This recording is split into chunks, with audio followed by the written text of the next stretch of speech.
Te invito a suscribirte al canal, regalar un me gusta y contarnos desde qué parte del mundo nos estás escuchando. Deseo que disfrutes esta historia. Puebla de Los Ángeles, Nueva España, 15 de agosto de 1743. En el palacio barroco más fastuoso de la ciudad, los espejos dorados y el mármol frío fueron testigos mudos de una noticia capaz de quebrar un linaje. Doña Isabel María de Salazar y Mendoza, apenas con 24 años y depositaria de la mayor fortuna mercantil poblana, descubría que un latido nuevo crecía en su vientre desde hacía 3 meses. La revelación, sin embargo, tenía filo de tragedia. El conde Fernando de Salazar, su esposo y primo, ausente en España desde hacía 2 años para rescatar los negocios familiares, no era el padre. Quien había encendido esa vida era Joaquín Amán, un quechua de 26 años, adquirido 5 años antes en los mercados de Lima por su talento administrativo y su pericia en las haciendas azucareras. Joaquín, formado por jesuitas en 1900, Cuzco, de inteligencia afinada y belleza serena, había escalado de inmediato del inventario de bienes a la esfera de las decisiones. Primero ganó la confianza de los Salazar con resultados incontrovertibles. Luego, sin proponérselo, conquistó el mundo íntimo de Isabel, su juicio, su ternura y su lecho. Lo que empezó como colaboración en libros de cuentas derivó en 1900 conversaciones nocturnas, y de allí a un afecto prohibido que quebraba las fronteras de raza, clase y honor colonial. Lo impensable ya había ocurrido. Una condesa española amaba, con entrega absoluta, a su esclavo. Este no es un rumor de salón, sino el origen del escándalo que haría temblar a la aristocracia novohispana. La pasión clandestina, sellada entre velas de capilla y papeles escondidos en corredores de hacienda, estaba a punto de chocar con el acero de las leyes y el orgullo de una dinastía que comerciaba desde Puebla hasta Manila. Porque en la Nueva España, mezclar amor prohibido con embarazo, parentescos poderosos y el culto al apellido era detonar una cadena de venganzas que no se detenían en los muros del palacio. Arrasaban generaciones. Isabel, heredera culta formada en el convento de Santa Rosa, capaz de tocar el clavecín como una europea y de dirigir negocios como un mercader de Sevilla, llevaba sobre sus hombros un apellido que lo era todo: dinero, rutas, barcos, haciendas, telares. Fernando, el esposo, ausente, era el vínculo con la casa de contratación y los monopolios que llenaban de plata las arcas familiares. Pero la ausencia prolongada abrió una grieta por donde se coló lo humanamente inevitable. Mirada a mirada, palabra a palabra, Isabel y Joaquín se eligieron a contracorriente. Hoy, esa elección late dentro de ella, y el eco de ese latido pondrá en marcha una maquinaria implacable de castigos, conspiraciones y silencios comprados.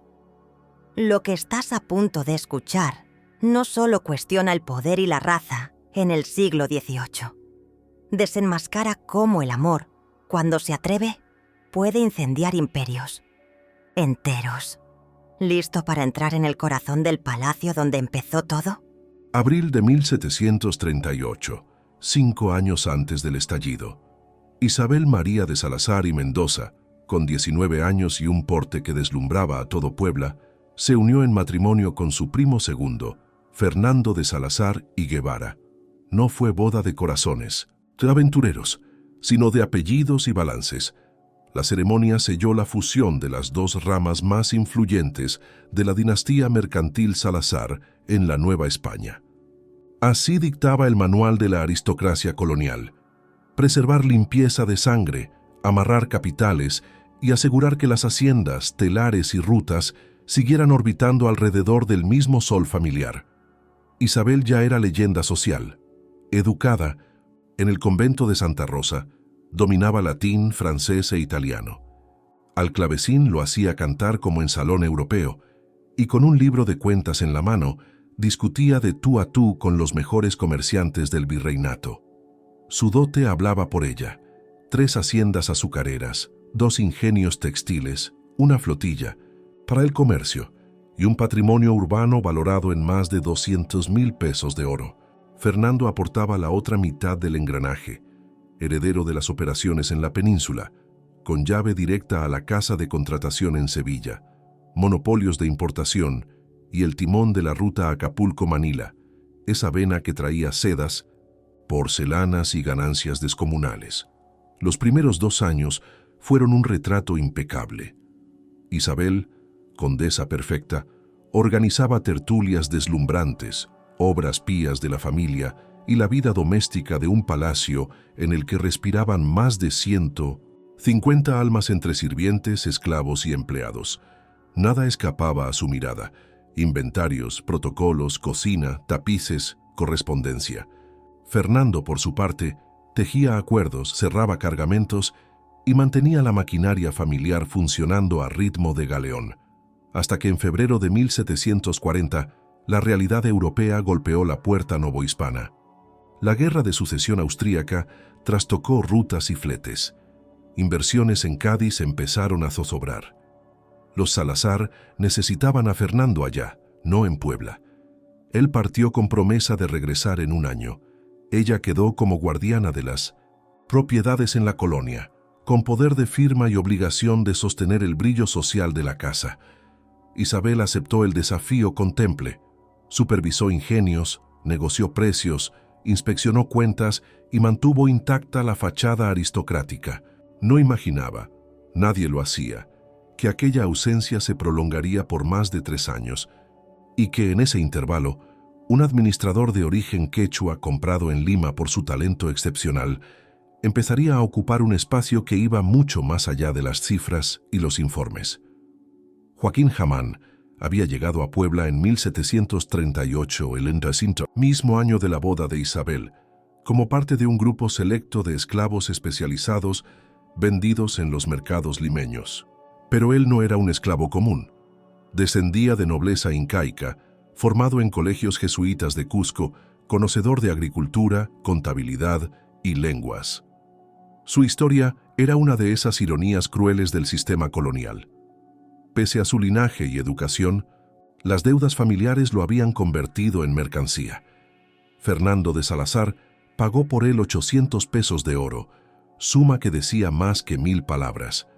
Un precio astronómico que reflejaba el valor de sus capacidades. Y la inversión rindió frutos inmediatos. En apenas 2 años, Joaquín revolucionó las haciendas azucareras, aumentó la producción en un 40%, introdujo técnicas agrícolas peruanas y tejió vínculos comerciales que extendieron el alcance familiar hasta Guatemala. Era, sin discusión, el administrador más brillante que los Salazar habían tenido, pero su papel trascendió pronto la mera eficiencia. Isabel, cada vez más cargada con responsabilidades tras la partida de Fernando, empezó a consultarle asuntos que tradicionalmente estaban reservados solo a los varones de la familia. Lo que comenzó como intercambio administrativo se fue transformando en un lazo de confianza. Joaquín respondía con prudencia, inteligencia y un respeto que sorprendía a Isabel, acostumbrada a la condescendencia de los hombres de su clase. Así, cuando Fernando partió hacia España, Isabel no quedó sola en su labor. A su lado, aunque desde una posición que las leyes llamaban servidumbre, estaba un hombre con visión, conocimiento y, sobre todo, una humanidad que ella no había hallado en su esposo. Lo que ninguno de los dos imaginaba entonces era que esa cercanía, al principio puramente práctica, se transformaría poco a poco en algo más profundo, capaz de desafiar los pilares sociales de toda la Nueva España. 5 meses después de 1900 quedar sola a cargo de las propiedades, Isabel empezó a reconocer que lo que sentía hacia Joaquín había cruzado la frontera del respeto profesional. Las reuniones para revisar cuentas y contratos se alargaban en charlas donde emergía una complicidad inesperada. En esas conversaciones nocturnas, Isabel descubría un hombre que no solo dominaba el español, el latín y el náhuatl, sino que también había leído filosofía, historia y literatura, compartiendo reflexiones que rara vez escuchaba de labios de un aristócrata español. Él hablaba de astronomía heredada de sus ancestros, de la cosmovisión inca y de las injusticias que desgarraban al sistema colonial. Isabel, fascinada, se encontraba a su lado como igual, libre de la condescendencia y el prejuicio. La biblioteca del palacio se convirtió en escenario de esas tertulias secretas. Allí, entre estantes de cuero y luz de candiles, Isabel lo escuchaba con una atención que se transformaba lentamente en admiración, y de la admiración brotaba una atracción imposible de contener. Joaquín, por su parte, veía en Isabel lo que jamás soñó hallar en una condesa española: respeto sincero, interés genuino en su cultura y ausencia de los prejuicios que solían marcar cada gesto entre blancos e indígenas. En ese intercambio, el esclavo redescubría su dignidad y la mujer aristócrata encontraba un amor intelectual y humano que superaba lo que había conocido en su matrimonio. En agosto de ese mismo año, mientras discutían sobre un error en las cuentas de azúcar que él había salvado discretamente, Isabel lo miró con una gratitud que rompió todo protocolo. Joaquín sostuvo su mirada y sin más se confesaron con un gesto, un beso robado entre libros y silencio. Fue la chispa que transformó una relación laboral en un amor clandestino, destinado a desafiar todas las leyes y los castigos de la colonia. Tras aquel primer beso en la biblioteca del palacio, nada volvió a ser igual. Isabel y Joaquín habían abierto una puerta que sabían prohibida pero imposible de cerrar. Durante las semanas siguientes, buscaron pretextos para prolongar sus encuentros, revisar balances, firmar contratos o planear mejoras en las haciendas.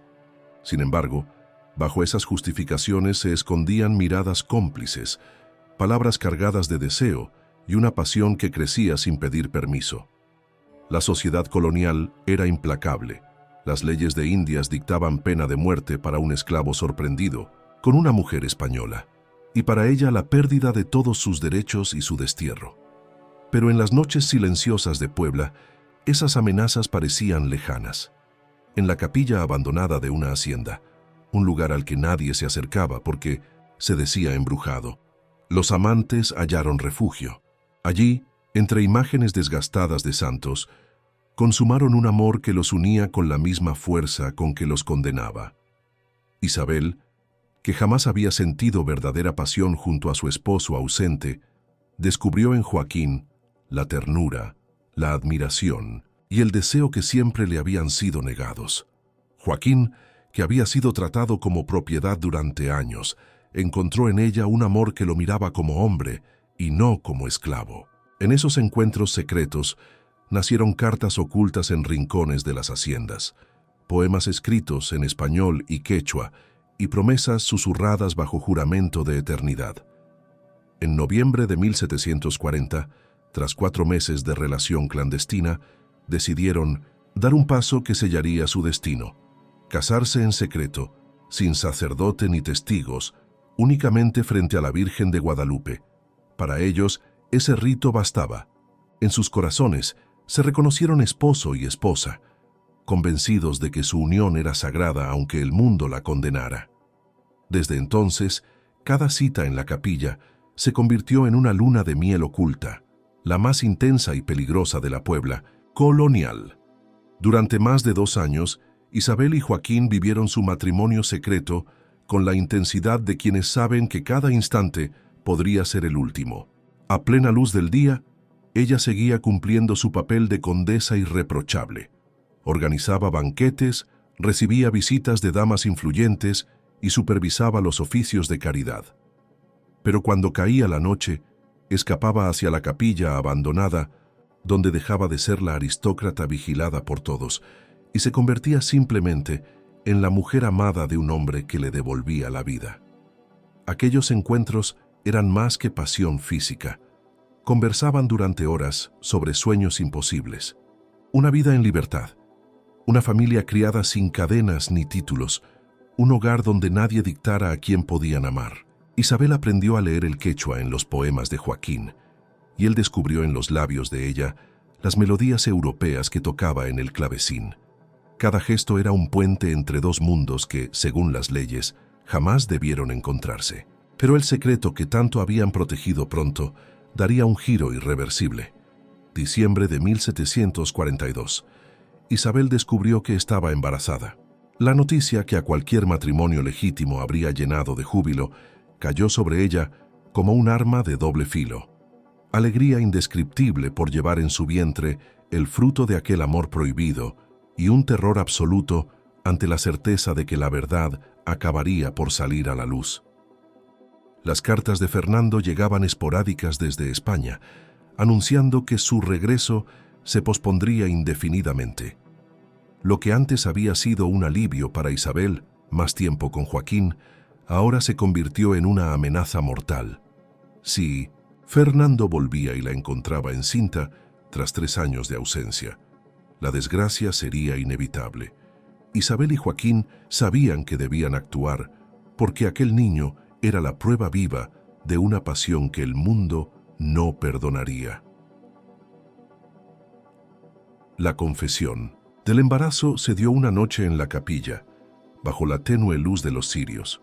Isabel, con la voz temblorosa, reveló a Joaquín que llevaba en su vientre la prueba de su amor. Él, sobrecogido, cayó de rodillas y besó suavemente su abdomen, agradeciendo a Dios por ese milagro que jamás imaginó posible: formar una familia junto a la mujer que amaba. La emoción lo llenaba, pero no tardó en mezclarse con un pánico brutal. Ambos sabían que la sociedad no vería a ese niño como fruto de amor, sino como símbolo de transgresión. El riesgo era inmenso. Para Joaquín significaba la muerte en la hoguera. Para Isabel, el despojo de sus títulos, el destierro y quizá la muerte. Aún así, decidieron luchar por proteger aquella vida. Con ingenio y desesperación, diseñaron un plan. Isabel comenzó a usar vestidos más holgados, a reducir su presencia en los bailes y tertulias, y a delegar funciones en administradores de confianza para evitar sospechas. Joaquín, mientras tanto, tejía en silencio una red de contactos con fugitivos que podían guiarlos hacia territorios donde las leyes españolas no imperaban. Hablaban de California, de Texas o incluso de Luisiana como destinos posibles para empezar de nuevo. Pero mantener oculto un embarazo en la vida palaciega resultaba casi imposible. Entre sirvientes, damas de compañía y esclavas que la atendían a diario, cada movimiento de Isabel era observado. La primera en sospechar fue María del Carmen, la esclava personal que la había cuidado desde niña. Con su instinto de mujer que había asistido en decenas de partos, notó los cambios en el cuerpo de su señora.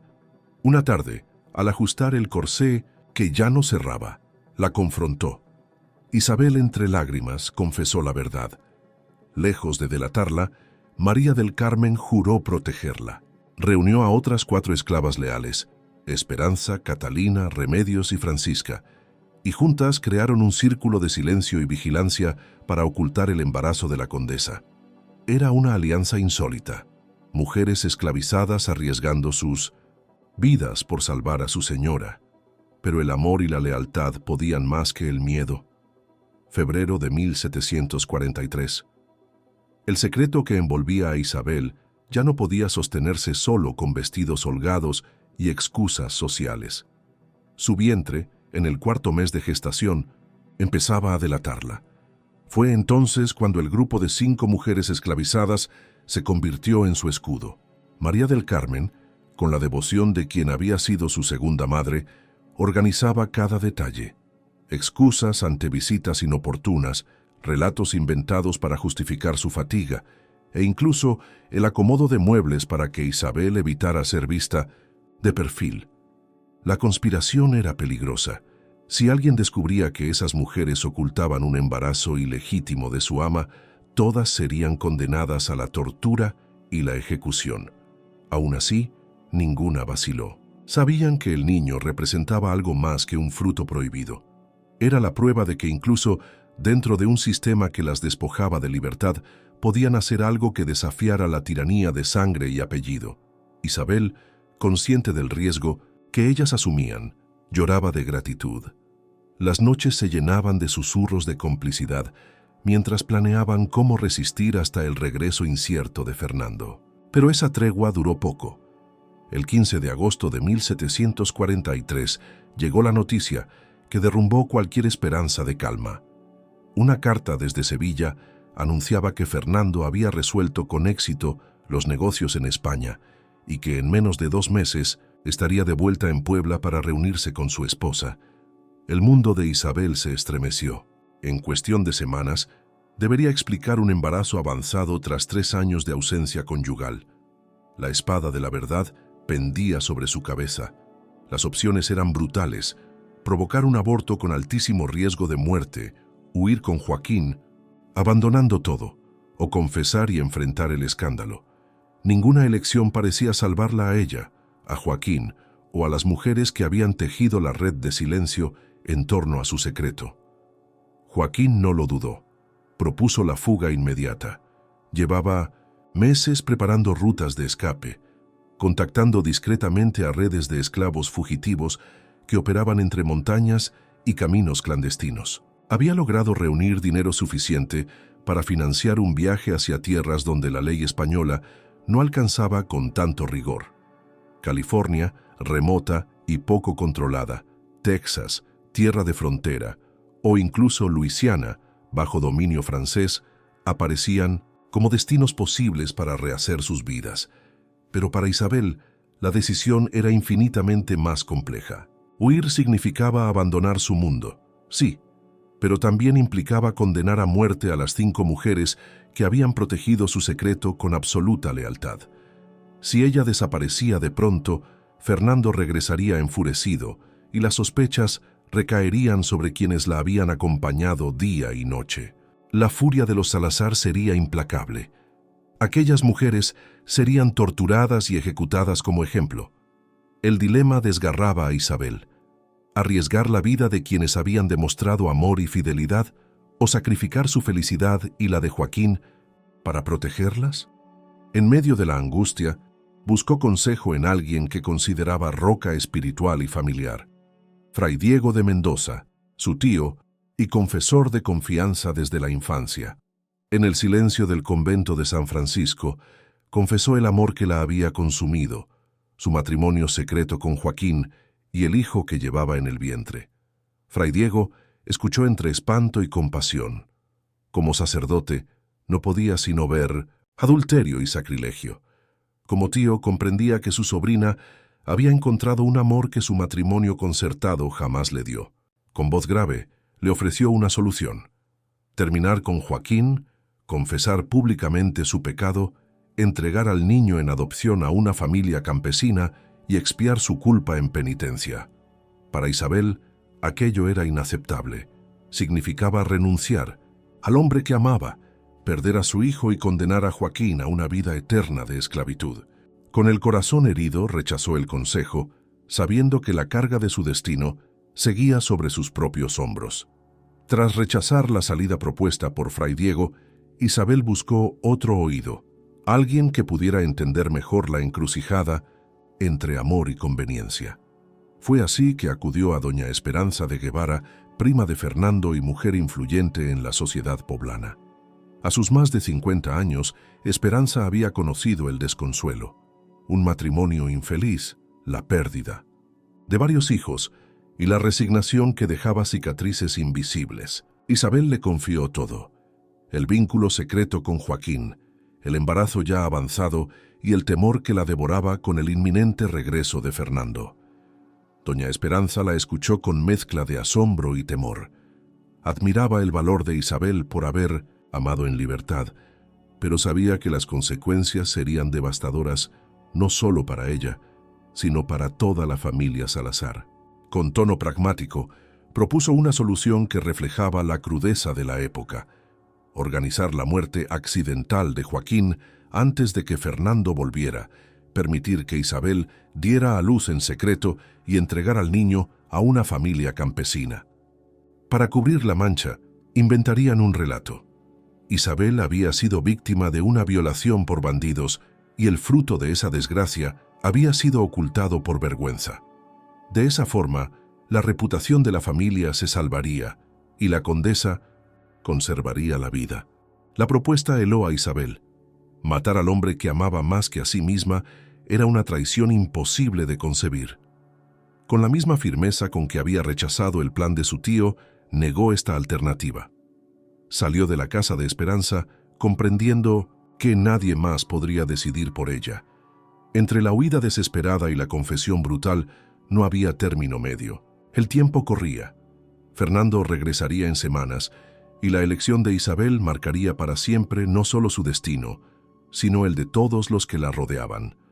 Septiembre de 1743.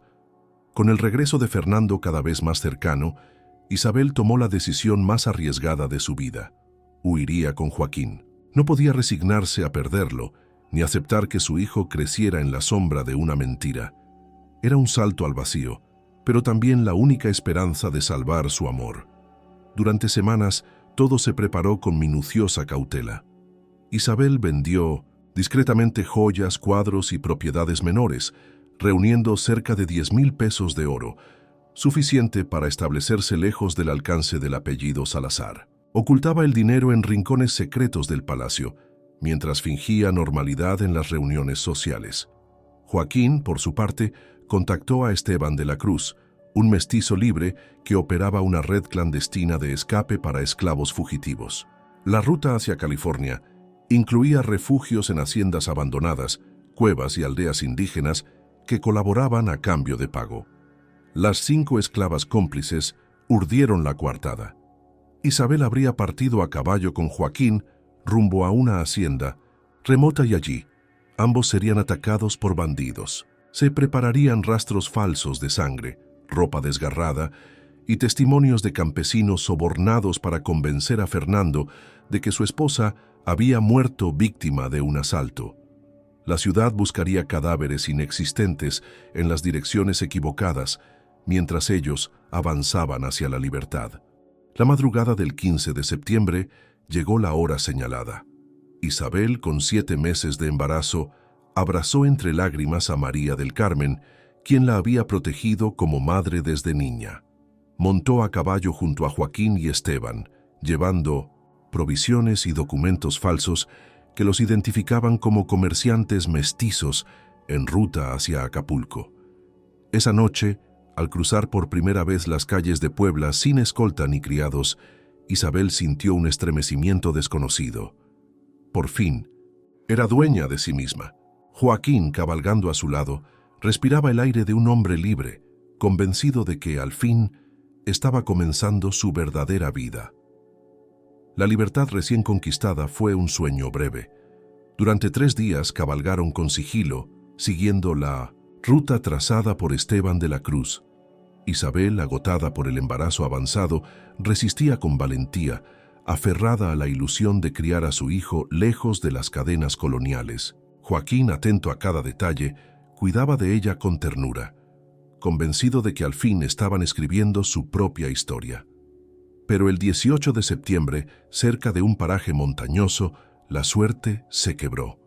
Una patrulla militar española que buscaba bandidos en la región los interceptó. El capitán Rodrigo de Vargas, al mando, no tardó en reconocer a Isabel, pese al disfraz de mestiza comerciante. La había visto demasiadas veces en banquetes y procesiones. Su belleza y porte aristocrático eran imposibles de ocultar. La captura fue brutal. Joaquín intentó resistir, pero 3 soldados lo redujeron a golpes, encadenándolo como criminal. Isabel suplicaba entre lágrimas que no lo hirieran, pero sus ruegos fueron ignorados. El capitán Vargas comprendió al instante lo que había descubierto. No era un simple caso de bandidos, sino el mayor escándalo que Puebla podía presenciar. Una condesa fugitiva, embarazada, acompañada de un esclavo con documentos falsos, atados y vigilados, fueron conducidos de regreso a Puebla como prisioneros. El trayecto de 5 días se convirtió en un calvario. Esposados, humillados, soportando miradas de desprecio de campesinos que los reconocían en el camino. Isabel, con el vientre pesado y el corazón desgarrado, comprendía que su sueño de libertad había terminado. Joaquín, a su lado, no temía por su vida, tanto como por el dolor que ella estaba sufriendo. El 23 de septiembre llegaron a la ciudad. La noticia de su captura ya corría como fuego en pólvora. Toda Puebla murmuraba que la condesa había huido con su esclavo. La nobleza entera esperaba el juicio que marcaría un antes y un después en la historia de la Nueva España. El regreso a Puebla fue un espectáculo público. La multitud se agolpaba en las calles para presenciar a la condesa Isabel María de Salazar, embarazada y encadenada, junto a Joaquín, el esclavo que había osado desafiar el orden colonial. Para muchos, era la confirmación de rumores. Para otros, el escándalo más grande que la aristocracia poblana hubiera visto jamás. Isabel fue llevada al convento de Santa Clara, donde quedó bajo custodia eclesiástica hasta el juicio. Joaquín fue arrojado a las prisiones civiles, un lugar donde el hedor y la crueldad eran parte de la condena antes de la sentencia. El escándalo había estallado y la ciudad entera estaba pendiente de la represalia.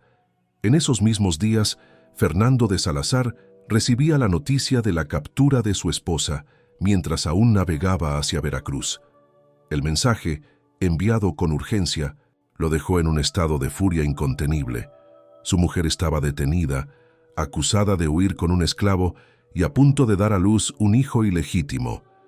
La humillación no era solo personal, era un golpe mortal al honor de toda su estirpe. Fernando desembarcó en Veracruz el 28 de septiembre, consumido por la rabia. Durante el viaje hacia Puebla, planeó minuciosamente la venganza que, según él, restablecería el nombre de los Salazar y castigaría a todos los responsables de la deshonra.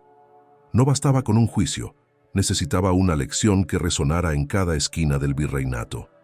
El encuentro con Isabel en el convento fue una escena desgarradora. Ella, con 8 meses de embarazo, lo recibió con dignidad, aunque su rostro reflejaba dolor. Fernando no mostró compasión. La interrogó como inquisidor, exigiendo fechas, nombres y confesiones. Isabel, firme, declaró lo que sentía sin esconderse. Amaba a Joaquín y no se arrepentía. Esa valentía encendió aún más la ira de Fernando, que juró que su castigo sería ejemplar, brutal y recordado durante generaciones. Fernando no perdió tiempo. Apenas escuchó la confesión de Isabel, su amor declarado hacia Joaquín, la certeza de que el hijo que llevaba no era suyo y, lo peor, su falta absoluta de arrepentimiento, trazó un plan de represalia que no se limitaba a los amantes. Para él, la afrenta era tan grande que debía borrarse con sangre y miedo. Lo primero fue castigar a quienes habían protegido el secreto. María del Carmen, Esperanza, Catalina, Remedios y Francisca, las esclavas que habían ayudado a ocultar el embarazo, fueron arrestadas de inmediato. Nadie se libró. Las sacaron de madrugada entre gritos y llantos y las llevaron a las prisiones donde la tortura era el preludio inevitable de cualquier confesión. Bajo tormentos atroces, el potro, la garrucha, el suplicio del agua, todas terminaron admitiendo lo que Fernando ya sabía. Habían tejido una red de silencio para proteger a Isabel y a Joaquín. La sentencia fue ejemplar. El 5 de octubre de 1743, frente a más de 2000 personas reunidas en la Plaza Mayor, las 5 mujeres fueron ejecutadas públicamente. Sus cuerpos quedaron expuestos como advertencia para todo sirviente que osara traicionar la jerarquía colonial. Isabel, obligada a mirar desde una ventana del convento, sintió cómo su corazón se rompía en 1000 pedazos. Aquellas mujeres habían sido su refugio, su familia en la sombra, y ahora morían por haber amado y protegido a su señora. Joaquín, desde su celda, escuchó los gritos de la multitud durante la ejecución. No necesitó ver nada para comprender que la venganza de Fernando ya había comenzado. Sabía que su propio final sería igual de cruel, pero lo que más le desgarraba no era el miedo a la muerte, sino el dolor de saber que Isabel sufría por la pérdida de quienes habían arriesgado todo por ella. La tragedia apenas estaba encendiendo sus primeras brasas. El juicio formal de Isabel y Joaquín todavía no había comenzado, y la crueldad de Fernando apenas mostraba su verdadero rostro. El 10 de octubre de 1743, comenzó el juicio eclesiástico contra Isabel en el Tribunal de Puebla, presidido por el obispo Antonio de Mendoza y 6 canónigos expertos en derecho canónico. El proceso se convirtió en espectáculo público. Los cargos eran demoledores: adulterio agravado, escándalo público, traición a los votos matrimoniales y corrupción de la moral cristiana. Los testimonios de las esclavas ejecutadas, obtenidos bajo tormento, fueron presentados como pruebas irrefutables. Aún así, Isabel no se quebró. Ante jueces, clérigos y nobles que esperaban verla humillada, habló con voz firme y clara. Confesó haber amado a Joaquín y lo defendió como un hombre noble, inteligente y digno, muy por encima de cualquier aristócrata con quien se le hubiera obligado a compartir su vida. Reconoció haber violado las leyes sociales, pero aseguró que había obedecido al dictado más puro de su corazón. Aquella declaración, que para muchos fue un desafío blasfemo, conmocionó al tribunal. Las damas presentes se persignaban horrorizadas, los jueces murmuraban indignados, pero más allá de su escándalo, nadie pudo negar la fuerza con que Isabel hablaba. No era una condesa arrepentida, sino una mujer que defendía la legitimidad de un amor que había decidido vivir, aunque le costara todo. El veredicto fue unánime y despiadado. Isabel sería despojada de todos sus títulos nobiliarios, perdería la totalidad de sus propiedades y quedaría excomulgada de manera perpetua. Pasaría el resto de sus días recluida en un convento de clausura, condenada a la penitencia y al silencio. Pero el golpe más cruel estaba aún por llegar. Cuando diera a luz, su hijo sería separado de ella y entregado en secreto a una familia humilde. Isabel comprendió entonces que su castigo no sería solo perderlo todo, sino ver arrebatado para siempre al fruto de su amor con Joaquín. 5 días después de la sentencia contra Isabel, llegó el turno de Joaquín. El 15 de octubre de 1743, la Plaza Mayor de Puebla se abarrotó con más de 5.000 personas, ansiosas de presenciar la ejecución del esclavo que había osado amar a una condesa española. Era el espectáculo del siglo. Comerciantes, artesanos, nobles y hasta campesinos viajaron kilómetros para presenciar lo que se anunciaba como una lección ejemplar. Fernando de Salazar había ordenado el castigo más cruel permitido por las leyes coloniales. Joaquín sería torturado en público durante 2 horas y luego quemado vivo. Amarrado al potro, soportó golpes, hierros candentes y humillaciones. Sin embargo, su dignidad nunca se quebró. Confesó, sí, pero no con arrepentimiento. Declaró a gritos que había amado a Isabel con pureza y que cada instante junto a ella había sido sagrado. Entre el humo de la hoguera, cuando las llamas comenzaron a consumirlo, buscó con la mirada la ventana del convento, donde sabía que Isabel lo observaba obligada por Fernando. Sus últimas palabras fueron un grito de amor eterno. Prometió esperarla en la eternidad, donde ningún hombre ni ley podría separarlos. Isabel, detrás de los barrotes, cayó de rodillas al ver arder al hombre que había significado todo en su vida. Sintió que el fuego que consumía a Joaquín también la devoraba por dentro. Esa misma noche, el trauma precipitó un parto prematuro. Encerrada en su celda, asistida solo por una partera y la madre superiora, trajo al mundo un niño, de piel morena y ojos claros, prueba viva del amor que había desafiado el orden colonial. Tuvo apenas 10 minutos para sostenerlo entre sus brazos. Le susurró que era fruto del amor más puro que había existido en la Nueva España, que su padre había muerto como un hombre digno y que ella lo amaría hasta su último aliento. Luego, le fue arrancado de las manos para nunca más volverlo a ver. El destino del recién nacido fue decidido con frialdad por Fernando. Aquel niño, mezcla evidente de sangre española e indígena, era la prueba viviente de su humillación. No podía permitir que creciera con apellido ni privilegios, así que ordenó que fuese entregado a la familia más humilde que pudiera encontrarse.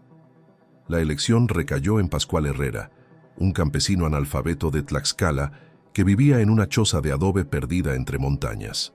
Recibió 5 pesos de plata como pago único por criar al niño como si fuera suyo, con la instrucción estricta de nunca revelar su verdadero origen. Isabel, destrozada, apenas pudo despedirse de su hijo. En esos breves minutos lo abrazó con toda la fuerza de su corazón y le habló en susurros.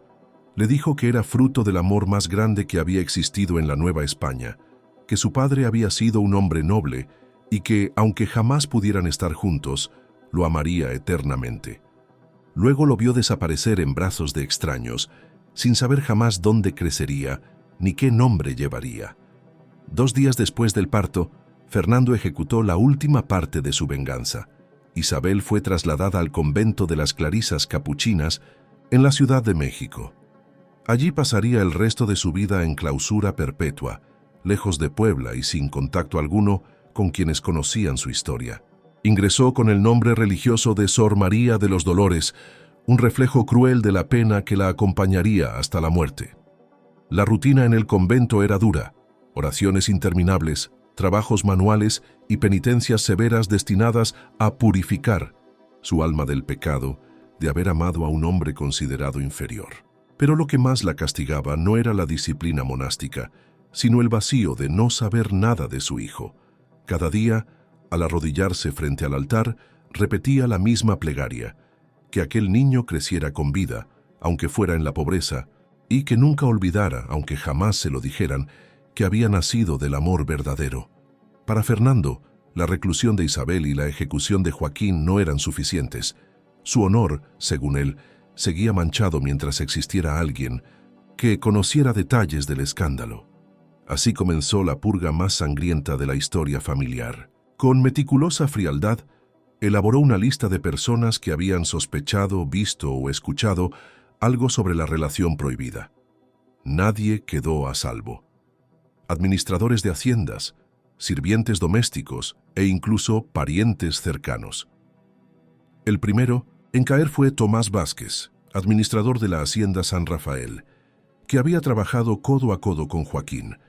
Murió envenenado durante una cena aparentemente normal. Luego, Diego Morales, supervisor de la hacienda Santa Rosa, fue hallado muerto en su cama tras un ataque cardíaco provocado por toxinas indetectables. A cada víctima, Fernando le daba apariencia de accidente o enfermedad, pero detrás de cada muerte había sobornos, venenos importados y sicarios discretos. Los sirvientes domésticos también fueron alcanzados. Andrés Camacho, mayordomo del palacio, fue aplastado por una viga que cayó accidentalmente durante unas reparaciones. Rosa Méndez, cocinera principal, murió tras consumir champiñones envenenados. Nada quedaba al azar. Fernando se aseguraba de que cada testigo, aunque no hubiera participado activamente en la conspiración, desapareciera. El círculo de sospechosos se expandió incluso a comerciantes y aristócratas que habían notado cambios en Isabel. Don Carlos Mendizábal, mercader textil, fue asesinado en un falso asalto de bandidos. Doña Esperanza de Guevara, la prima que había aconsejado a Isabel en secreto, murió repentinamente de una enfermedad misteriosa. Nadie pudo probar nada, pero todos comprendían en silencio que era la mano de Fernando barriendo cada huella. La purga se prolongó durante meses. Entre noviembre de 1743 y abril de 1744, más de 15 personas murieron en circunstancias aparentemente aisladas, pero unidas por un mismo hilo invisible: el afán de Fernando de borrar para siempre la memoria de un amor que lo había hecho caer en desgracia. La paranoia de Fernando creció hasta límites enfermizos. Ya no se conformaba con eliminar a administradores o sirvientes. Empezó a ver amenazas, incluso en su propia sangre. Sospechaba de cualquiera que hubiera tenido trato cercano con Isabel. Creía que todos guardaban algún secreto capaz de poner en evidencia la vergüenza de los Salazar. Su hermano menor, don Antonio de Salazar, fue una de las primeras víctimas. Había administrado algunas propiedades durante la ausencia de Fernando, y aunque nada probaba su complicidad, Fernando lo acusó en silencio de negligencia y lo mandó asesinar con un veneno lento, de esos que parecen enfermedad natural. Días después, su hermana doña Carmen, que en alguna ocasión había escuchado confidencias de Isabel, fue envenenada también, esta vez durante una misa familiar. Cada muerte parecía un accidente. una dolencia repentina o un crimen sin culpables, pero en el trasfondo todo respondía a la obsesión de Fernando por borrar el escándalo. Contrataba asesinos discretos, pagaba a médicos para certificar muertes naturales y utilizaba venenos raros importados de Europa. Su sed de limpieza familiar no conocía límites. La ciudad comenzó a murmurar. Era imposible no notar el patrón. Demasiados allegados a Isabel o a Joaquín caían muertos en cuestión de meses, pero nadie se atrevía a hablar. El poder y la fortuna de Fernando mantenían la verdad sepultada bajo el miedo. El punto más extremo de su delirio llegó en mayo de 1744, cuando ordenó el asesinato de Fray Diego de Mendoza, el confesor de Isabel. El sacerdote jamás había revelado lo que su sobrina le había confiado en confesión, respetando el secreto canónico. Sin embargo, Fernando interpretó ese silencio como peligroso y mandó callarlo para siempre. El crimen, cometido dentro del convento franciscano, no pudo pasar inadvertido. La muerte de un fraile respetado atrajo la atención de la Inquisición y con ella comenzó el principio del fin de Fernando de Salazar. El asesinato de Fray Diego fue la chispa que encendió la tormenta. La Inquisición española, que había permanecido indiferente ante las muertes anteriores, no podía ignorar la ejecución clandestina de un religioso dentro de un convento. La reputación de Fernando, hasta entonces intocable, comenzó a resquebrajarse. Una investigación formal fue abierta en junio de 1744. Los inquisidores pronto notaron un patrón: más de 15 personas vinculadas, de una u otra forma, al escándalo de Isabel y Joaquín habían muerto en menos de un año. Lo que parecían accidentes aislados se transformaba, bajo la lupa de la investigación, en un plan sistemático de eliminación. Los testimonios de sirvientes y rumores de mercado alimentaban las sospechas. Poco a poco, la máscara de respetabilidad de Fernando se desmoronaba. Arrestado por orden directa del Santo Oficio, Fernando enfrentó cargos gravísimos: múltiples asesinatos, corrupción de autoridades civiles y sacrilegio por haber atentado contra un hombre de iglesia. Durante el 1906 juicio, su arrogancia lo traicionó. Intentó justificarse hablando de honor y de pureza de sangre, pero los inquisidores vieron en él no un noble herido, sino un criminal obsesionado. El proceso fue largo y público. La sociedad poblana, que en un principio había sentido compasión por el conde engañado, empezó a murmurar que su sed de venganza había sido mucho peor que la traición que había sufrido.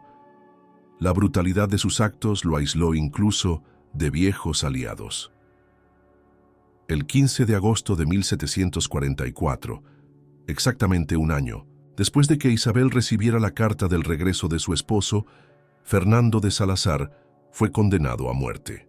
La ejecución tuvo lugar en la Plaza Mayor de la Ciudad de México, frente a una multitud expectante. La sentencia no solo lo borró a él, sino que extinguió la dinastía comercial más poderosa de Puebla.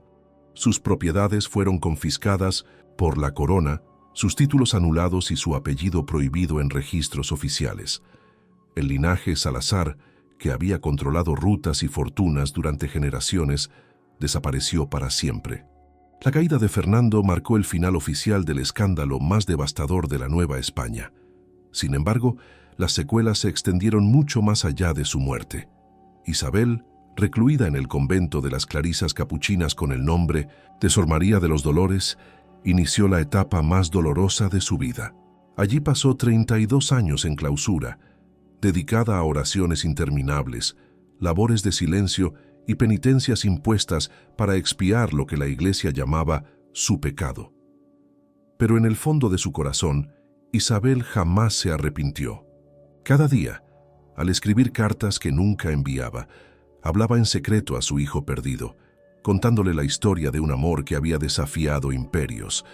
Esos escritos, ocultos entre páginas de devocionarios, eran su única manera de resistir el peso de una vida arrancada de sus propias manos. Murió en 1776, a los 57 años, con la misma convicción con la que había enfrentado a su esposo y al tribunal: que amar a Joaquín, había sido lo más verdadero de su existencia. El hijo de ambos, llamado José por sus padres adoptivos, creció en la pobreza campesina sin conocer jamás su origen. Pascual Herrera lo crió como a cualquier mestizo del campo, entre la siembra, la cosecha y la lucha por sobrevivir. Sin embargo, aquel joven de piel morena y ojos claros llevaba en la sangre la herencia de dos mundos y un destino marcado por la resistencia. Se casó con María Esperanza, una campesina de su misma región, y juntos tuvieron 4 hijos. Cuando llegó 1821, año de la independencia de México, los descendientes de José se habían multiplicado en la región central. Sin saberlo, más de 50 personas llevaban en su linaje la historia secreta de Isabel y Joaquín, un amor que había desafiado la esclavitud, la nobleza y la propia corona española. El escándalo que había destruido a los Salazar, paradójicamente, se transformó en semilla de vida nueva en la tierra que pronto dejaría de ser colonia. Con el paso de los años, el recuerdo del escándalo se fue desdibujando en los salones de la élite, pero no en la memoria popular. En Puebla, las ruinas de la pequeña capilla donde Isabel y Joaquín habían sellado su matrimonio secreto comenzaron a convertirse en un lugar de peregrinación silenciosa. Jóvenes enamorados, sobre todo aquellos que enfrentaban obstáculos, sociales o familiares, acudían allí en busca de una especie de bendición oculta, convencidos de que las piedras guardaban la fuerza de un amor que había desafiado lo imposible. Se contaba en susurros que, al caer la tarde, algunos habían escuchado ecos de voces rezando en quechua y latín, o que las imágenes deterioradas de la Virgen se iluminaban con una luz tenue cuando una pareja se juraba fidelidad eterna. La capilla, abandonada oficialmente por la Iglesia tras el escándalo, se transformó en símbolo de resistencia y de esperanza para los corazones que se atrevían a desafiar las convenciones. Mientras tanto, la figura de Isabel, convertida en Sor María de los Dolores, fue reinterpretada con el tiempo. Para algunos, era ejemplo de penitencia y arrepentimiento. Para otros, sobre todo en relatos transmitidos por esclavos y mestizos, era recordada como una mujer valiente que desafió las cadenas de su época y pagó el precio con dignidad. La paradoja era evidente. Lo que en su momento había sido visto como el pecado más grande de la Nueva España se transformaba con el correr de las generaciones en una leyenda de amor verdadero. Un amor que, aunque había destruido a una de las familias más poderosas del virreinato, también había sembrado una descendencia que caminaría libre en la nueva nación. Así, entre ruinas, cantos populares y rumores, la historia de Isabel y Joaquín dejó de ser solo un escándalo para convertirse en mito. Recordatorio de que ni el poder ni la sangre pudieron contener la fuerza de un sentimiento que aún resonaba como eco en las tierras donde había nacido. El mito creció con los años y con él las interpretaciones. En los pueblos cercanos, a Puebla se contaban versiones distintas. Algunos afirmaban que Isabel había muerto de tristeza en el convento, otros que había escapado milagrosamente y vivido en secreto con su hijo. Para los descendientes de esclavos e indígenas, Joaquín se convirtió en símbolo de dignidad. Un hombre que, aún encadenado, había demostrado que su espíritu era más libre que el de cualquier aristócrata. En las tertulias de campesinos se repetía la historia como advertencia y esperanza a la vez. Advertencia, porque recordaba la brutalidad de un sistema que castigaba con fuego y exilio a quienes osaban cruzar las barreras sociales. Esperanza, porque mostraba que el amor podía trascender incluso la crueldad del virreinato. Ese contraste lo convirtió en una narración viva, transmitida de abuelos a nietos como parte de la memoria popular. Mientras tanto, los descendientes de José crecieron sin saber nada de aquel pasado. No llevaban títulos ni riquezas, pero en su carácter se reflejaba la herencia de la valentía de Isabel y la nobleza de Joaquín. En sus rasgos, piel morena, ojos claros, temple firme, los rumores reconocían un linaje que desmentía la pobreza en la que vivían. Nadie podía probarlo, pero muchos susurraban que había en esas familias campesinas una dignidad distinta, como si en su sangre se mezclara el eco de un amor que había osado desafiar a la propia corona española. El virreinato intentó borrar toda huella del apellido Salazar, pero la historia se resistía a morir. Cada vez que una pareja se juraba fidelidad en la vieja capilla, cada vez que un campesino repetía la leyenda, renacía la memoria de aquel vínculo imposible que, pese a su tragedia, había dejado una huella indeleble en la tierra de la Nueva España. Con la llegada de la independencia en 1821, la historia de Isabel y Joaquín adquirió un nuevo significado. Lo que durante el dominio español había sido contado como escándalo y castigo, comenzó a ser visto como símbolo de resistencia contra las estructuras coloniales.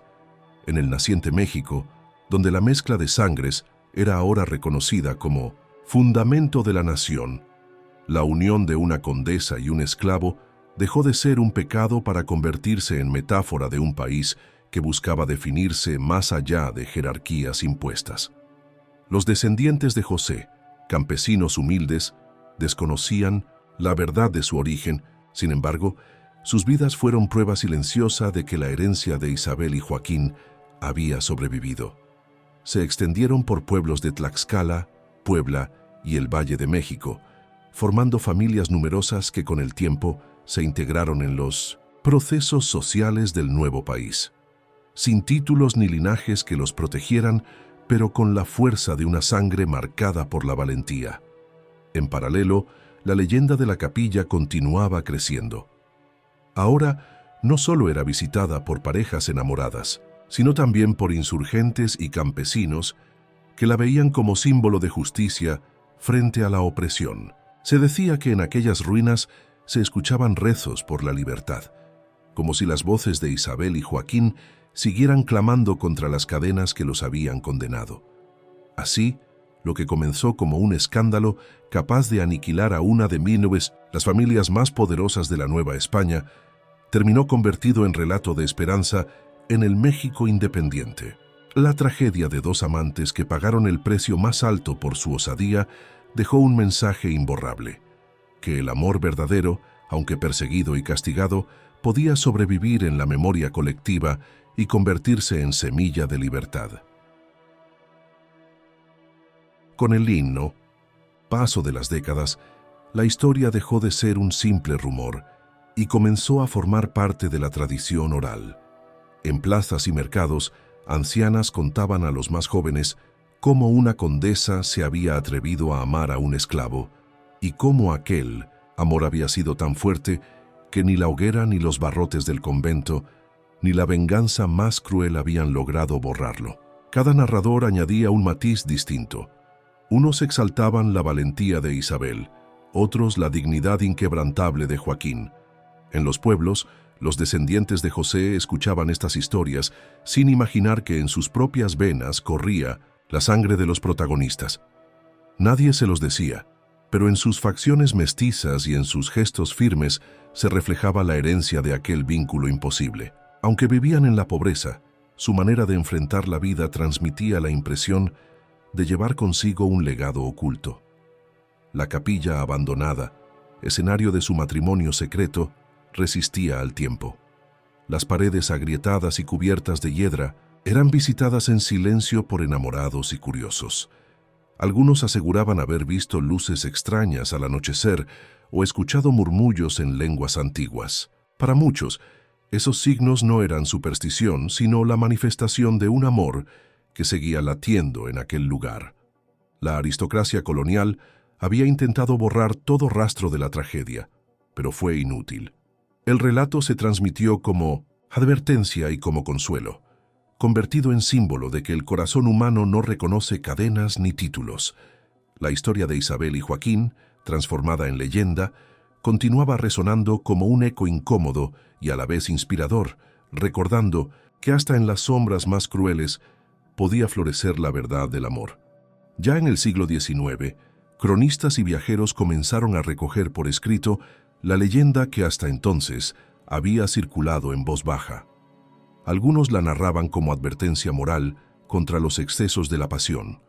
Otros, en cambio, la elevaban como ejemplo de que el amor podía desafiar las estructuras más rígidas del poder colonial.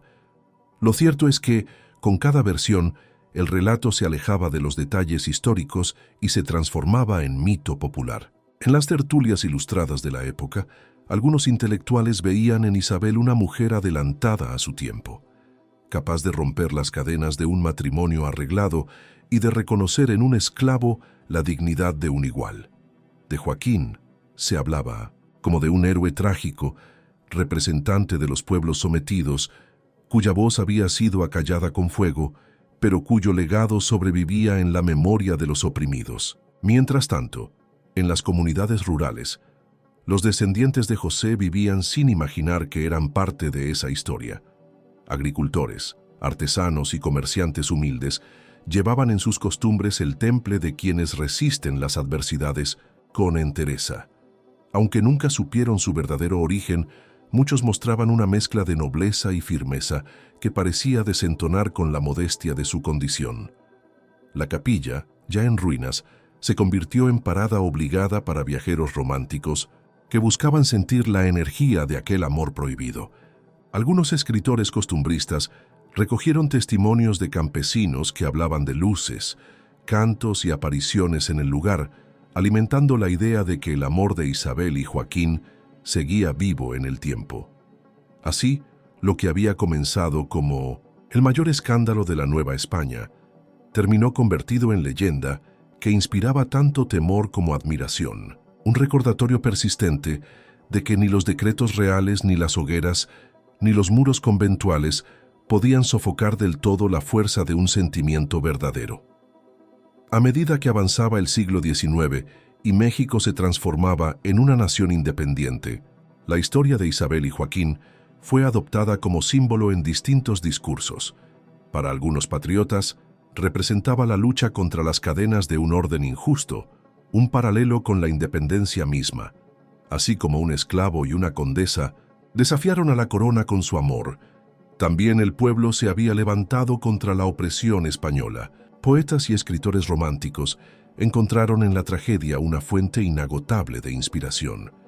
Versos apasionados hablaban de un beso prohibido que ardía más que el fuego de la hoguera, o de una condesa que prefería perderlo todo antes que renunciar a la verdad de su corazón. La figura de Joaquín, envuelta en el aura del sacrificio, fue idealizada como un mártir del amor y de la libertad. Isabel, en cambio, se convirtió en un espejo incómodo para la sociedad. Había sido pecadora temeraria o heroína valiente. En los pueblos, la transmisión oral continuaba. Abuelas relataban la historia a los niños junto al fogón, añadiendo detalles fantásticos, que Joaquín había muerto sonriendo porque sabía que el amor lo hacía inmortal, o que el espíritu de Isabel aún caminaba por los pasillos del convento buscando el llanto de su hijo. Entre mito y memoria, la leyenda seguía viva, adaptándose a cada generación, y mientras tanto, la descendencia crecía. Los nietos y bisnietos de José se dispersaban por tierras centrales, trabajando la tierra, algunos enlistándose en ejércitos insurgentes, otros migrando hacia ciudades en expansión. Ninguno conocía la raíz de su linaje, pero en sus vidas quedaba un rastro de esa herencia mestiza nacida del amor más prohibido de la colonia. Así, sin proponérselo, mantenían encendido el eco de Isabel y Joaquín en la historia de México. Con el tiempo, el relato pasó de ser simple murmullo de pueblo a convertirse en parte del imaginario colectivo. En las primeras décadas del siglo XX, algunos historiadores locales intentaron separar mito de realidad, revisando archivos coloniales en busca de pruebas. Hallaron documentos que confirmaban la existencia de Fernando de Salazar, de sus propiedades y hasta de un proceso inquisitorial en su contra. Sin embargo, los registros sobre Isabel y Joaquín aparecían fragmentados, como si hubieran sido deliberadamente borrados para sepultar el escándalo. Esa ausencia de certezas solo alimentó más la leyenda. Para muchos que los archivos hubieran sido mutilados, era prueba de que la historia había sido demasiado peligrosa para dejarla escrita. El silencio oficial se transformó en testimonio del poder real que aquel amor prohibido había tenido. La capilla, ya casi en ruinas totales, siguió siendo visitada. A comienzos del siglo XX, parejas humildes acudían allí a jurarse amor eterno, convencidas de que la fuerza de Isabel y Joaquín protegía a quienes desafiaban prejuicios familiares o sociales. Algunos relatos aseguraban que, en noches de luna llena, podía verse la silueta de una mujer arrodillada con un niño en brazos, rezando en silencio. La tragedia, reinterpretada una y otra vez, se convirtió en espejo de la realidad mexicana. En un país marcado por desigualdades, el amor entre una condesa y un esclavo recordaba que las fronteras sociales podían quebrarse, aunque el precio fuera la sangre y el exilio. Para los más humildes, Isabel y Joaquín eran ejemplo de valentía. Para las élites, un recordatorio incómodo de que hasta los muros más altos podían derrumbarse ante la fuerza de un sentimiento verdadero. Así, la historia que había destruido a una dinastía se convirtió en mito fundacional para quienes veían en el amor, más que un pecado, una forma de resistencia contra todo lo que oprime. En las décadas siguientes, el eco de la historia siguió resonando en distintas formas. Durante la Revolución Mexicana, algunos corridos populares mencionaban, entre versos de lucha y desamor, la tragedia de la condesa que perdió todo por seguir a un esclavo. No siempre era nombrada Isabel ni Joaquín, pero las alusiones eran claras. Hablaban de un amor imposible que había sido castigado con fuego y encierro. Así, la leyenda se entrelazaba con las canciones del pueblo, transformándose en parte de la identidad cultural. Los descendientes de José, sin conocer su verdadero linaje, participaron en los grandes cambios sociales de México. Algunos se unieron a ejércitos revolucionarios, otros emigraron a ciudades en busca de mejores oportunidades. Aunque ignoraban la raíz de su herencia, en sus rasgos y en su temple, seguía viva la memoria de quienes habían desafiado siglos atrás a la jerarquía colonial. A mediados del siglo XX, escritores y académicos retomaron el tema. Publicaron ensayos donde se debatía si la historia debía ser recordada como advertencia moral o como ejemplo de resistencia. Para unos, Isabel había sido pecadora que destruyó un linaje. Para otros, una mujer que se atrevió a amar en libertad cuando la sociedad se lo prohibía. Joaquín, por su parte, empezó a ser visto como símbolo de la dignidad indígena frente al dominio colonial. La vieja capilla, casi derrumbada, seguía en pie como un susurro del pasado. Vecinos del lugar aseguraban que, cuando soplaba el viento fuerte, las piedras parecían gemir, como si aún guardaran la memoria de las promesas secretas que allí se pronunciaron. Nadie podía negar que aquel sitio, cargado de ruinas y silencio, seguía siendo un santuario oculto para quienes creían que el amor verdadero nunca muere, aunque la historia intente sepultarlo. En la segunda mitad del siglo XX, la historia de Isabel y Joaquín volvió a cobrar fuerza gracias a novelas históricas y representaciones teatrales que recreaban su tragedia. Los autores, inspirados por el romanticismo y el drama, los presentaban como arquetipos de dos mundos enfrentados, la aristocracia española y la nobleza indígena sometida. En esas obras, la pasión se convertía en símbolo de choque cultural, pero también de esperanza de un México mestizo que había nacido de amores prohibidos y resistencias silenciosas.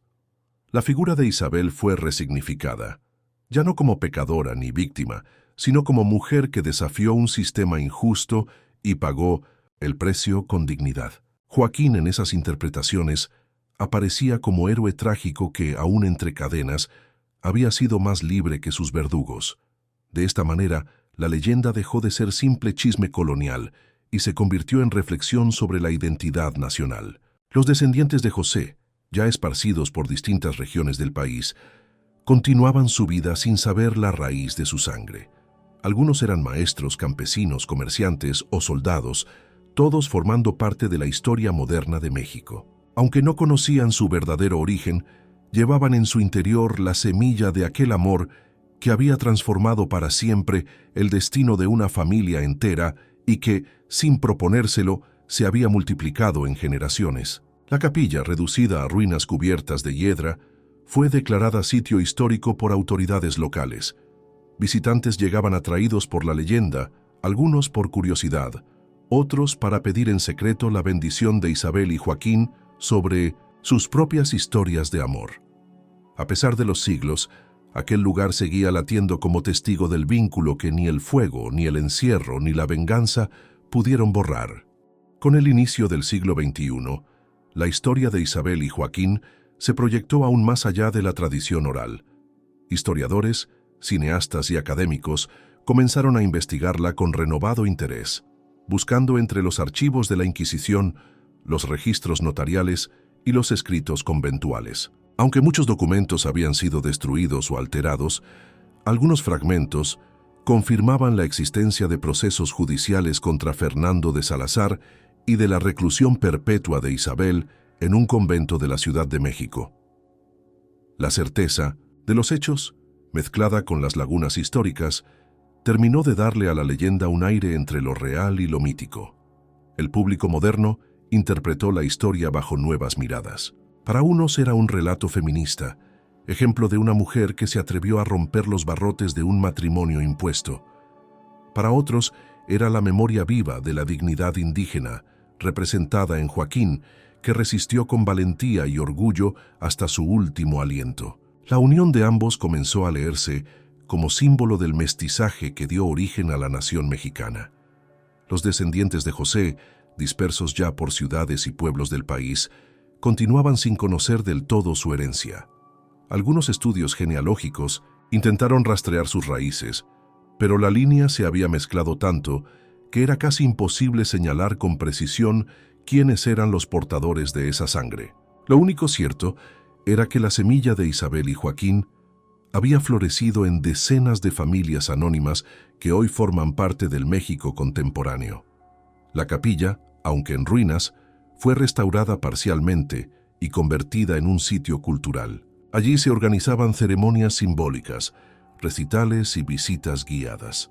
Quienes acudían no lo hacían solo por curiosidad histórica, sino por la convicción de que aquel lugar guardaba todavía la fuerza de un amor que, pese a toda condena, había sobrevivido como eco inquebrantable a través de los siglos.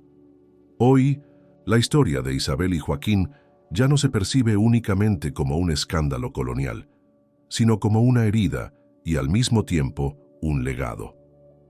En museos de Puebla y en investigaciones académicas, su relato aparece como ejemplo de las tensiones raciales, sociales y religiosas que marcaron a la Nueva España. Para unos es testimonio de la brutalidad de un sistema que castigaba el amor con la hoguera y el encierro. Para otros, es prueba de que incluso en las circunstancias más adversas, el corazón humano se atreve a desafiar lo imposible. En la memoria popular, la leyenda sigue viva.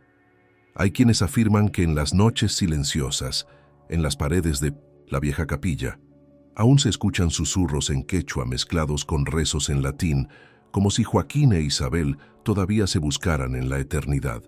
Otros aseguran que al tocar las piedras frías del lugar sienten un calor inexplicable, como si los amantes hubieran dejado allí la energía de su unión. El mito se ha convertido en símbolo universal. Parejas jóvenes lo visitan para jurarse amor eterno. Escritores lo utilizan como metáfora de resistencia. Activistas lo evocan para hablar de igualdad y justicia. El tiempo ha transformado lo que en su día fue vergüenza y tragedia en bandera de lucha, esperanza y libertad. Así, lo que comenzó como un amor clandestino entre una condesa española y un esclavo quechua, terminó convirtiéndose en una de las historias más poderosas de la identidad mexicana. Un eco que atraviesa generaciones, recordando que el verdadero amor no se doblega ante rejas, hogueras ni linajes, sino que deja huellas profundas que ni el poder más absoluto logra borrar. El eco de Isabel y Joaquín se mantiene porque su historia no habla solo del pasado, sino también de los dilemas eternos de la humanidad. El choque entre amor y deber, entre libertad y poder, entre justicia y opresión. En cada época, su relato se adapta a las preguntas de quienes lo escuchan. En tiempos coloniales fue advertencia, en la independencia, símbolo de resistencia, en la modernidad, ejemplo de igualdad y valentía. Los descendientes de aquel niño, arrebatados sin conocerlo, siguen caminando entre nosotros, No llevan un apellido ilustre ni poseen riquezas heredadas, pero cargan con la herencia invisible de un amor que desafió cadenas y prejuicios. Muchos de ellos quizá jamás sabrán la raíz de su linaje, pero en su sangre se encuentra la fusión de dos mundos que un día se miraron más allá de las diferencias impuestas. La capilla, restaurada en parte y protegida como patrimonio, se ha convertido en santuario de la memoria. Visitantes de todas partes llegan a dejar flores, velas o simples cartas anónimas donde confiesan amores prohibidos, secretos familiares o sueños que el mundo no comprende. Como si al compartir sus propias historias se unieran al eco de aquellos amantes que, siglos atrás, decidieron elegir el corazón por encima del miedo. El relato de Isabel y Joaquín es hoy recordado como una advertencia contra la intolerancia y como una celebración de la fuerza transformadora del amor. Un recordatorio de que la pasión verdadera puede costar la vida, pero también tiene el poder de sobrevivir al olvido y convertirse en leyenda inmortal. La historia de Isabel y Joaquín se ha transformado en un espejo donde cada generación se mira y encuentra un mensaje distinto. Para algunos, es un recordatorio de la injusticia brutal de un sistema que castigaba la diferencia con fuego y sangre. Para otros es una inspiración, la prueba de que hasta en los escenarios más oscuros puede brotar un amor capaz de desafiar todo lo establecido. Los académicos debaten si debe considerarse una tragedia que dejó muerte y destrucción o una gesta de valentía que plantó semillas en el corazón de un México mestizo. Los artistas siguen inspirándose en su relato, pintando, escribiendo y cantando sobre aquella condesa que prefirió la verdad de su corazón a la comodidad de los privilegios y sobre aquel esclavo que murió de pie, proclamando su amor sin arrepentimiento. En los pueblos, el eco no se apaga. La gente sencilla aún visita la capilla, aún enciende velas, aún susurra oraciones pidiendo a Isabel y Joaquín que bendigan sus propias luchas amorosas. Esa devoción popular ha mantenido viva la llama de una historia que la élite intentó enterrar, pero que el pueblo transformó en mito. A más de 2 siglos y medio de distancia, su relato sigue cuestionando: ¿qué precio estamos dispuestos a pagar por ser fieles a lo que sentimos? Isabel y Joaquín lo pagaron con la vida, con el destierro y con la pérdida, pero dejaron tras de sí un legado imborrable. Su amor prohibido, convertido en leyenda, se alzó sobre las ruinas de la aristocracia y las cadenas de la esclavitud como una verdad que ni el tiempo ni el poder pudieron silenciar. Hoy, la historia de Isabel y Joaquín sobrevive como un eco que atraviesa siglos, recordándonos que ni los linajes más poderosos ni las cadenas más duras pudieron sofocar el fuego de su amor. Lo que comenzó como un escándalo que aniquiló a la dinastía Salazar terminó convirtiéndose en símbolo de resistencia, mestizaje y libertad. La Nueva España intentó borrar sus nombres, pero su memoria se refugió en la tradición popular, en la capilla en ruinas y en la sangre de sus descendientes. Ese eco todavía resuena en cada rincón donde las diferencias sociales intentan separar a las personas. Nos habla de la fuerza de un sentimiento que se atrevió a cruzar barreras raciales, religiosas y políticas, pagando el precio más alto, pero dejando una huella indeleble. Isabel, encerrada hasta su muerte, y Joaquín, consumido por el fuego, se convirtieron en inmortales no por títulos ni riquezas, sino por la verdad de lo que vivieron. En la actualidad, parejas que enfrentan prohibiciones encuentran en ellos un espejo. Escritores, artistas y soñadores evocan su historia para recordarnos que el amor auténtico siempre desafía lo imposible. Quizá esa sea la lección final, que la pasión puede destruir imperios, pero también sembrar futuros.